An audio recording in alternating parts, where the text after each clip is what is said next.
Right way to Here's think what I about want to it. do. We have a technique that we call the volley round, in which we try to zero in on a specific point that's gone back and forth repeatedly without resolution, to just zero in and see if everybody can summarize their position on this in 30 seconds. The way it works, I have a little bell.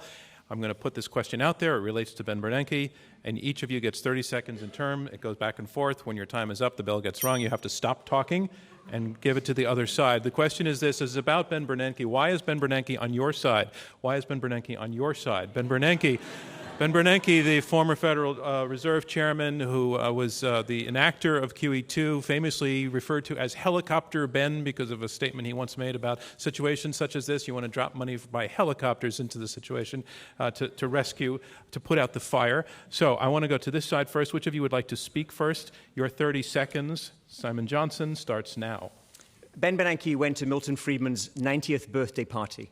He said, with regard to the Great Depression, we did it. We were responsible, the Federal Reserve. We're sorry, and we won't do it again. And he meant that the Federal Reserve had not created money in the face of that financial panic and everything that came after it, including the collapse of real activity. And they didn't do it again.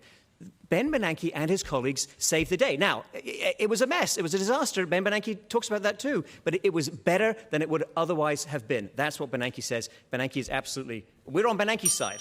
Andrew Huszar. Oh, I'm sorry. I thought I was going to go first.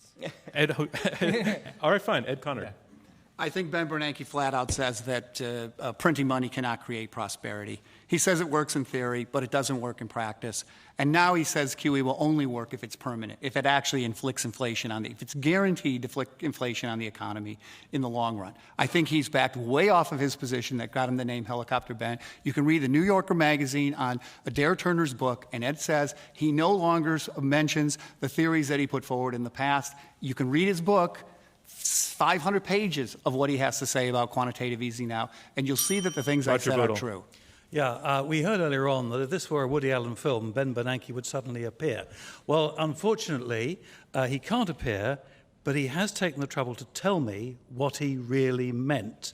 And what he would have said had he been here, which is that he did absolutely the right thing. The policy made things an awful lot better than they would otherwise have been, and he hasn't recanted at all. Okay.